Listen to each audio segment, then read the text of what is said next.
ढोलकपुर जंगल में सभी पक्षी आपस में मिलजुल कर रहते थे और जंगल में गर्मियों का मौसम भी आने वाला था। तभी मौसम की जानकारी देने वाला पक्षी जंगल में पक्षियों के पास आकर उन्हें आने वाली भयंकर गर्मी के बारे में सूचित कर रहा था।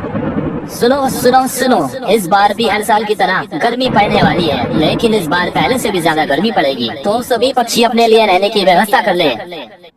यह कहकर मौसम की जानकारी देने वाला पक्षी वहाँ से चला गया, लेकिन सभी पक्षियों ने उनकी बात सुनकर भी अनसुनी कर दी। लेकिन राणो चिड़िया आने वाली गर्मी के लिए चिंतित हो गई और उसने पक्षियों से कहा, अरे साथियों, हमें उस सिपाही पक्षी की बात गंभीरता से लेनी चाहिए और हमें अपने घोंसलों को ठंडा रखने के लिए कुछ करना चाहिए।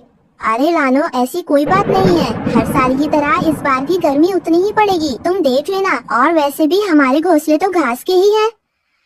नहीं गोरी बहन, ऐसी बात नहीं है। ज्यादा गर्मी पड़े या ना पड़े, हमें तैयार रहना चाहिए। वैसे भी तुम्हारा घोंसला सूखी घास का है, उससे घोंसला अंदर से ठंडा नहीं रहेगा। चलो अब मैं अपने घोंसले को हरी घास से ढक लेती हूँ। फिर रानो चिड़िया अपने घोंसले की मरम्मत करने चली जाती है और थोड़े दिन में वो अपने घोंसले को ठीक ठाक ठंडी घास से ढक देती है। चलो अब मैंने अपना घोंसला तो ठीक ठाक कर लिया है। अगर ज्यादा गर्मी भी पड़ जाए तो भी मुझे कोई नुकसान नहीं झेलना पड़ेगा। चलो अब मैं गर्मियों के लिए अपने लिए भोजन इकट्ठा कर लेती हूँ। फिर कौन भयंकर गर्मी में बाहर निकलेगा। यह कहकर रानो चिड़िया दाना इकट्ठा करने के लिए चल पड़ती है। तभी रास्ते में उसे कालू कौवा दिखाई देता है। अरे रानो, कहाँ जा रही हो? लगता है बहुत जल्दी में हो। हाँ हाँ कालू भैया, कल से गर्मी आने वाली है ना, इसलिए मैं दाना इकट्ठा करने जा रही हूँ। तो इसमें कौन सी बड़ी बात है, गर्मियाँ तो हर साल आती है। हाँ कालू भैया, वो क्या है ना, जंगल की सिपाही ने सूचना दी है कि इस बार पहले से भी ज्यादा गर्मी पड़ेगी। तो मैं तो गर्मियों की तैयारियों में लगी हुई हूँ और मुझे तो लगता है कि आप भी गर्मियों की तैयारियाँ कर ही लो। तुम अपना काम देख लो, मुझे मत सिखाओ। मैं अपना ध्यान खुद रख सकता हूँ, ठीक है? बस मैं तो आपको सूचित कर रही थी, बाकी आपकी मर्जी। यह कहकर राणो चिड़िया वहाँ से चली जाती है। ऐसे ही कुछ दिन बीत जाते हैं और वैसा ही हुआ जैसा कि सिपाही पक्षी बोल कर गया था। जंगल में काफी तेज गर्मी पड़ गई और नदियों का पानी भी सूख गया। पेड़ पौधों भी तेज धूप से जलने लगे। चलो अच्छा हुआ कि मैंने अपने घोंसले की तैयारी कर ली, नहीं तो मुझे भी गर्मी में ही रहना पड़ता। बाहर तो मानो जैसे आग बरस रही है। राणो चिड़िया अपने घोंसले में मजे से बैठी थी कि तभी उसके घोंसले का दरवाजा बजता है। अरे कौन है दरवाजे पर, वो भी इस समय। जब राणो चिड़िया ने दरवाजा खोला और बाहर आई तो देखा कि बाहर कालू कौवा खड़ा हुआ था। अरे क्या बात है कालू भैया, आप इतनी रात को मेरे घर क्यों आए हो? तुम सही कह रही थी रानो चिड़िया, लेकिन मैंने तुम्हारी बात मजाक में ले ली। इस बार तो हर साल से भी ज्यादा गर्मी पड़ गई है, इसलिए तुम आज की रात मुझे अपने घोंसले में सहारा दे दो। कल सुबह ही मैं अपना नया हरी घास का घोंसला बना लूंगा। ठीक है कालू भैया, सिर्फ आज के लिए मैं आपको अपने घर में सहारा दे रही हूँ। कल तुम्हें अपना घोंसला तैयार कर लेना होगा। हाँ हाँ रानो, मैं तुम्हें कल परेशान नहीं करूँगा। फिर कालू कौवा अंदर आ जाता है और राणो चिड़िया के घोंसले में आकर सो जाता है। बस एक दिन की बात है, कल वैसे भी यह यहाँ से चला जाएगा। राणो चिड़िया बगल वाले घोंसले में सो जाती है। जैसे ही राणो चिड़िया की नींद लग जाती है, कालू कौवा छुपके से उठकर उसका भोजन खाने आ जाता है।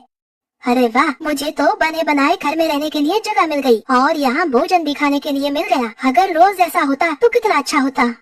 फिर कालू कौवा पेट भर के भोजन खाकर सो जाता है। सुबह हो जाती है और कालू कौवा मस्त अपनी नींद में घोड़े बेचकर सो रहा था और राणो चिड़िया उसके जागने का इंतजार कर रही थी। कुछ देर बाद, अरे वाह रानो, तुमने तो बहुत अच्छा घर बना लिया है। चलो अब मैं चलता हूँ। यह कहकर कालू कौवा राणो को बिना शुक्रिया कहे वहाँ से चला जाता है और राणो चिड़िया अपने भोजन को नहीं देखती और वहाँ से बाहर पक्षियों से मिलने चली जाती है। बाहर सब पक्षी बैठे गर्मियों के बारे में ही बात कर रहे थे। कल रात तो बहुत गर्मी थी, हमें भी रानो चिड़िया जैसा ही पक्का हरी घास का घर बना लेना चाहिए ताकि हमें भी गर्मी न लगे। हाँ चलो, हम सब मिलकर अपने लिए घास का घर बना लेते हैं। फिर सब पक्षी अपना अपना ठंडा घोंसला बनाने के लिए चले जाते हैं और राणो चिड़िया भी वहाँ से जा रही थी कि तभी उसने देखा कि कालू कौवा अपने घोंसले में लेटा मस्त मजे से धूप ले रहा था। तब वो उसके पास आई। अरे कालू भैया, क्या आपने अपना ठंडा हरी घास का घोंसला बना लिया है? नहीं रानो, मुझे उसकी कोई जरूरत नहीं है। कल गर्मी ज्यादा पड़ गई तो इसका मतलब ये थोड़ी ना है कि गर्मी आज भी ज्यादा ही पड़ेगी। तुम चली जाओ यहाँ से, मैं अपना खुद देख लूंगा। फिर राणो चिड़िया वहाँ से चली गई और रात होने वाली थी, लेकिन तभी राणो चिड़िया का ध्यान उसके अनाज की तरफ गया। यह क्या बात हुई, मेरा भोजन खत्म हो गया और मैंने उसकी तरफ ध्यान ही नहीं दे पाई। ज्यादा गर्मी पड़े उससे पहले ही मुझे भोजन लेने जाना होगा। यह रानो की बच्ची मुझे कुछ ज्यादा ही भाषण दे रही थी। मुझे कैसे भी करके इसका घोंसला हथियाना होगा। रानो चिड़िया भोजन लेने घर से बाहर चली गई होगी। यही सही समय है रानो का घर हड़पने का। यह कहकर कालू कौवा रानो के घर के अंदर आ जाता है और घर का दरवाजा अंदर से बंद कर लेता है। रानो चिड़िया को घर आते आते देर हो जाती है और रात भी हो जाती है। जब वो घर आती है तो देखती है कि उसके घर का दरवाजा तो अंदर से बंद था।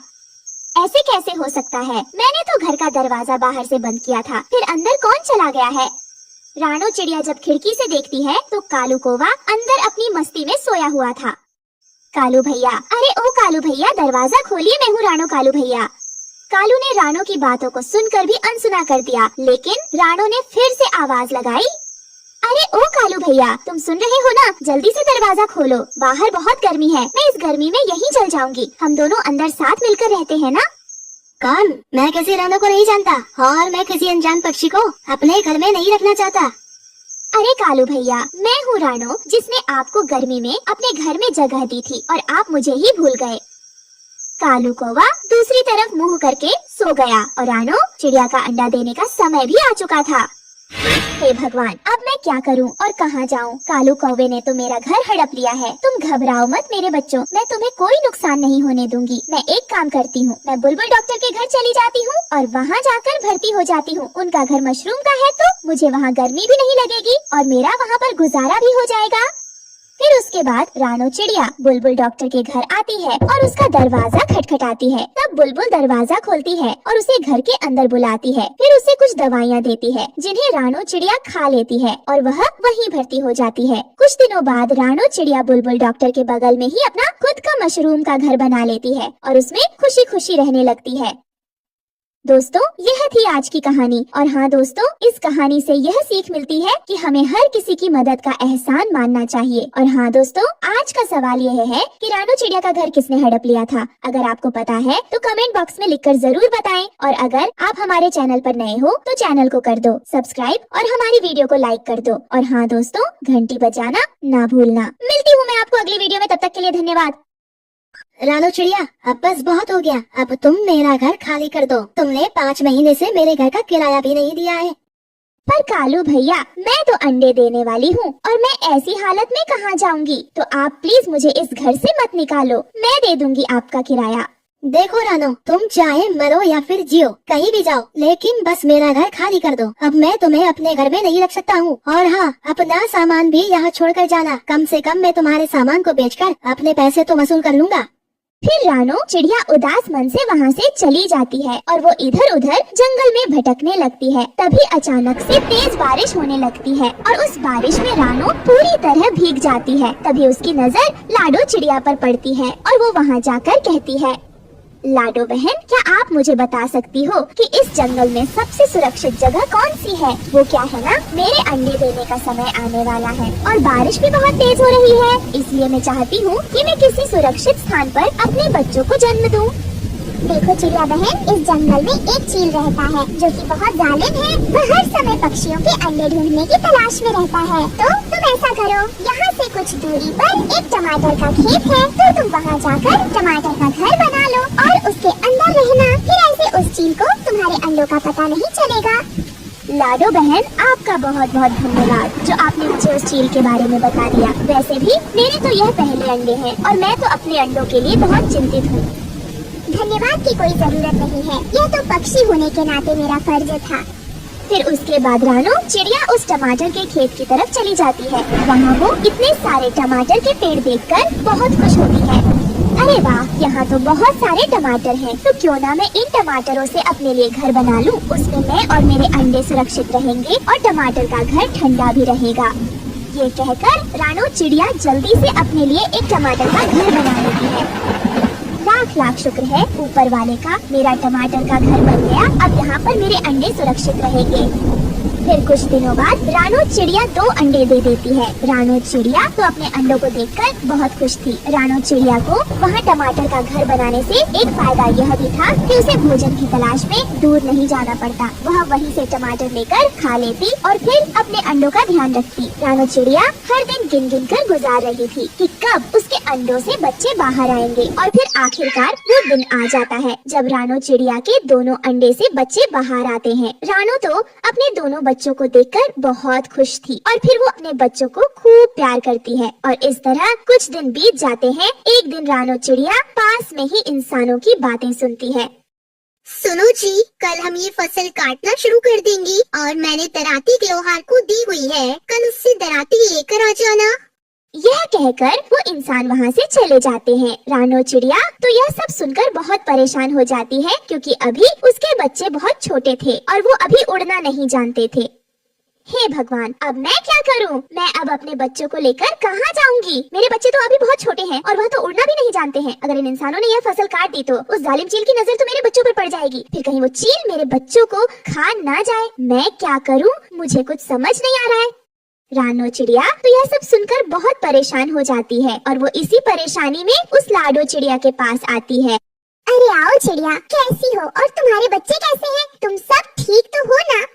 हाँ लाडो बहन, मैं बिल्कुल ठीक हूँ और मेरे बच्चे भी बिल्कुल ठीक हैं। लेकिन रानो बहन, एक मुश्किल आ गई है।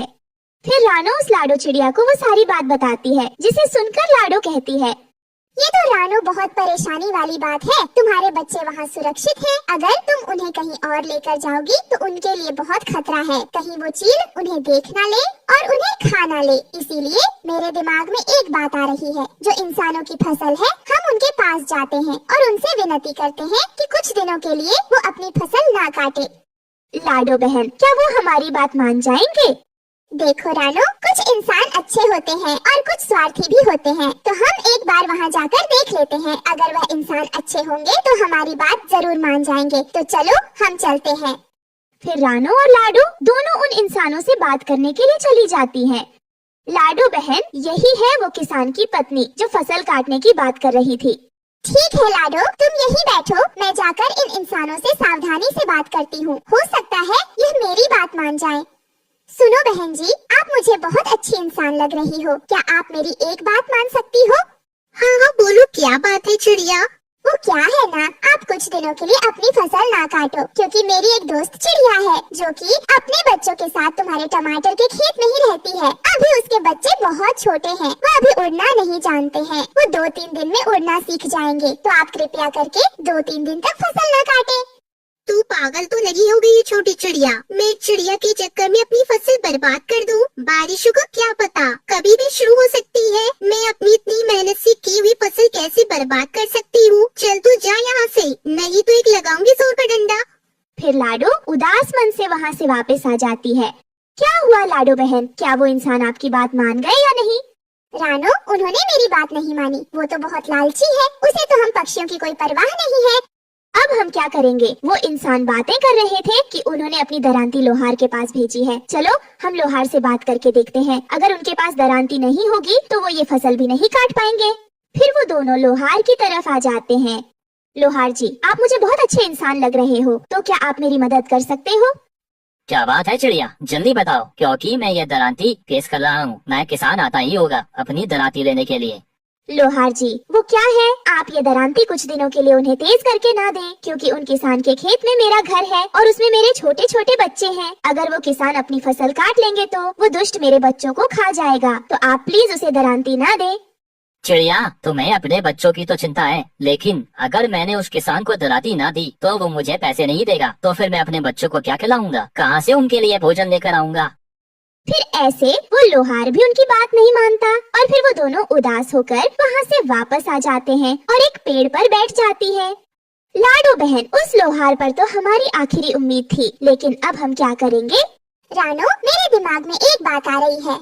फिर उसके बाद लाडो रानो चिड़िया को सारी बात बताती है और फिर वहाँ से लोहार की तरफ चली जाती है। वो लोहार के पास वाले पेड़ पर ही बैठ जाती है और उस लोहार को देखने लगती है। जैसे उस लोहार की नजर इधर उधर होती है तो वो किसान की दरांती लेकर उड़ जाती है। फिर वो रानो के पास आती है। रानो, हमारा काम हो गया। अब तुम अपने घोंसले में आराम से रह सकती हो, क्योंकि मैंने वो दरांती एक ऊंचे पेड़ पर रख दी है। अब उसे कोई नहीं ढूंढ पाएगा। और तो और, नई बनने में तो 4-5 दिन लग जाते हैं। तब तक तो तुम्हारे बच्चे बड़े हो जाएंगे, लेकिन अभी तुम आराम से उस टमाटर घर में रह सकती हो। लाडो बहन, आपका बहुत बहुत धन्यवाद जो आपने मेरी इतनी मदद की। फिर इस तरह से रानो अपने टमाटर के बने हुए घर में अपने दोनों बच्चों के साथ खुशी खुशी रहने लगती है।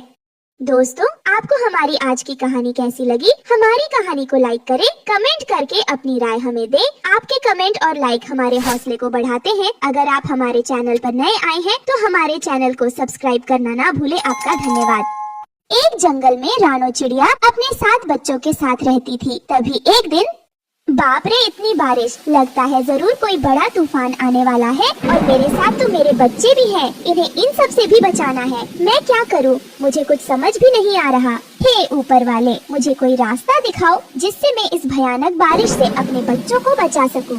तभी रानो चिड़िया की बेटी गुड़िया अपनी माँ से कहती है, मम्मा, ये बारिश रुकेगी या नहीं? हम दोनों को बाहर खेलने जाना है। बताओ ना माँ, ये बारिश कब तक रुकेगी?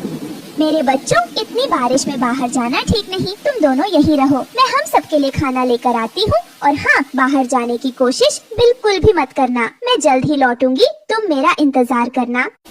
ये कहकर रानो चिड़िया भोजन लेने के लिए वहाँ से चली जाती है। आज जंगल में भारी बारिश और बड़ा तूफान आने वाला था, पर रानो चिड़िया को इसकी कोई खबर नहीं थी कि जो तूफान आने वाला है वो कितना भयंकर होगा। और बेखबर रानो अपने बच्चों को घोंसले में छोड़कर खाने की तलाश करने चली गई। तभी उसे रास्ते में भूरा चिड़ा नजर आता है। वो रानो चिड़िया से कहता है, अरे रानो, तुम इतनी बारिश में बाहर क्या कर रही हो? मैं तो किसी काम से घर से बाहर निकला था और मैं यहाँ इस भयंकर बारिश में आकर फंस गया हूँ। और यहाँ हवाएं इतनी तेज चल रही हैं कि लगता है कोई भयंकर तूफान आएगा। बस मुझे डर है कि किसी को कोई नुकसान न हो। और मेरे ख्याल से रानो चिड़िया, तुम्हें इस वक्त बाहर नहीं आना चाहिए था। फिर रानो चिड़िया भूरा चिड़ा से कहती है, हाँ वो तो ठीक है भूरा भैया, पर मैं क्या करूँ? बच्चों को भूख लगती है तो एक माँ को उनके खाने का इंतजाम करने बाहर जाना ही पड़ता है। चाहे कुछ भी हो जाए, एक माँ कभी अपने बच्चों को भूख से तड़पते हुए नहीं देख सकती है। इस वजह से मुझे इस भयंकर बारिश में अपने बच्चों को छोड़कर यहाँ आना पड़ा। मैं क्या करती? मेरे सिवा उनका कोई और है भी तो नहीं। वो दोनों ये सब बातें कर रहे थे कि तभी वहाँ से कालू और उसकी पत्नी गोरी कौवी गुजरते हैं। वो रानो चिड़िया और भूरा चिड़ा को वहाँ देखकर रुक जाते हैं और उनसे कहते हैं, अरे रानो और भूरा भैया, तुम दोनों भी बारिश के मजे ले रहे हो क्या? वैसे इस बारिश का क्या कहना, बहुत मजा आ रहा है हम दोनों को। हम तो इस बारिश सैर करने के लिए निकले हैं। अरे गोरी और कालू, क्या तुम दोनों पागल हो गए हो? ऐसी भयंकर बारिश और तूफान में कौन घूमने निकलता है? क्या तुम दोनों को अपनी जान प्यारी नहीं है क्या? हम दोनों की तो मजबूरी है जो हम यहाँ आकर फंस गए और हम यहाँ से निकलने का रास्ता ढूंढ रहे हैं। और तुम दोनों हो कि सैर करने निकले हो? चुपचाप से दोनों अपने घर जाओ, ना जाने ये मौसम कब बदल जाए। ओ रानो, तुम दोनों से क्या हंसकर बात कर ली? तुम तो हमारे ऊपर ऑर्डर जमा रही हो और हम कोई बच्चे थोड़ी ना है। अपना अच्छा बुरा हम सब अच्छे से जानते हैं। तुम हमारी अम्मा बनने की कोशिश ना करो, समझ आई तुम्हें? आई बड़ी हमें बोलने वाली। और नहीं तो कालू जी, यही तो मौसम होते हैं घूमने फिरने के। हम थोड़ी तुम दोनों जैसे डरपोक हैं जो घर में छिपे बैठे रहे। चलो कालू जी, यहाँ से सारा मूड खराब कर दिया। फिर रानो चिड़िया कालू और गोरी को ऐसे बारिश में भीगते देख हैरान रह जाती है। तभी एक तेज हवा का झोंका आता है जिसमें कालू कौवा और गोरी उड़कर गिरने लगते हैं। अरे बाप रे, ये क्या हो गया? हम तो मजे करने निकले थे इस बारिश में। उई माँ, बचाओ कालू जी, मुझे बचा लो, मैं मर जाऊंगी। ये बारिश नहीं, ये तो बवंडर है। लगता है अब हम नहीं बचेंगे। और जिद करो इस बारिश में घूमने की। गोरी, ये क्या हो गया? हमें रानो चिड़िया की बात मान लेनी चाहिए थी। हमने बहुत बड़ी गलती कर दी उसकी बात अनसुनी करके। अब तो बस ऊपर वाला ही बचा सकता है। ये कहकर वो दोनों मदद की गुहार लगाने लगते हैं, जिसे देखकर रानो चिड़िया का दिल पसीज जाता है और वो उन दोनों की मदद करने को तैयार हो जाती है।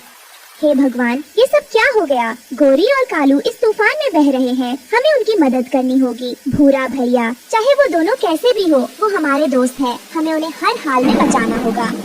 हाँ रानो बहन, तुम सही कह रही हो। चलो हम दोनों उनकी मदद करते हैं। ये कहकर वो दोनों कालू और गोरी को बचाने के लिए जाते हैं। तभी बहुत जोरों की बारिश आ जाती है और सब उस बारिश के पानी में बहने लगते हैं। ये सब देखकर भूरा चिड़ा डर जाता है और वो रानो से कहता है, बाबा रे बाबा, ये बारिश कहीं मेरी जान ही ना ले ले। बहुत जोरों की हवा चल रही है, मुझे अपने घोंसले के अंदर जाना होगा। रानो बहन, मैं तो जा रहा हूँ अपने घोंसले में। मैं बेवकूफ थोड़ी ना हूँ जो अपनी जान जोखिम में डालूंगा। ये कहकर भूरा चिड़ा रानो चिड़िया को अकेला छोड़कर वहाँ से चला जाता है।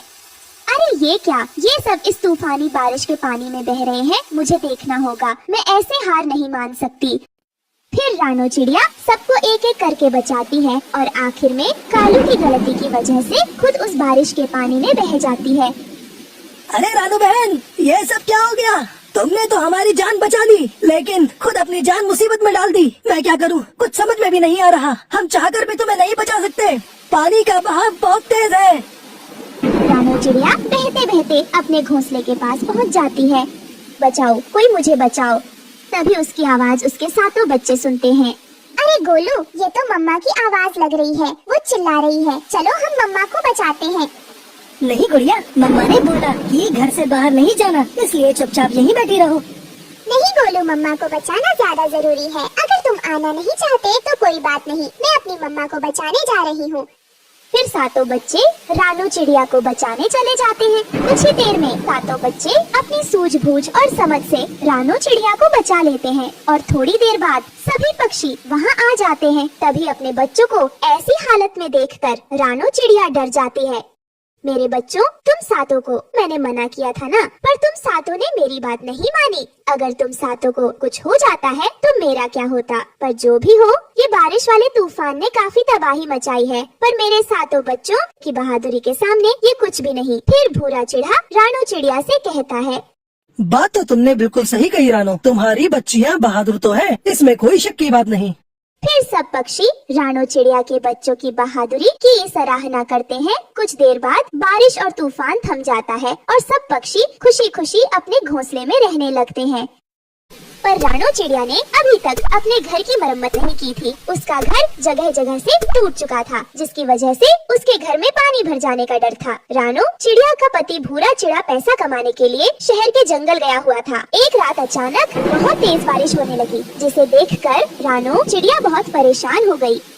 हे भगवान, अब मैं क्या करूं? मैंने अभी तक अपने घर की मरम्मत नहीं की और बारिश का मौसम भी आ गया। गुड़िया के पापा भी यहाँ नहीं हैं। अब मुझे खुद लकड़ियाँ ढूंढने जाने होगा और घर को मजबूत करना होगा, नहीं तो हम बेघर हो जाएंगे। अगर ऐसा हो गया तो मैं अपनी बच्ची को कहाँ लेकर जाऊंगी?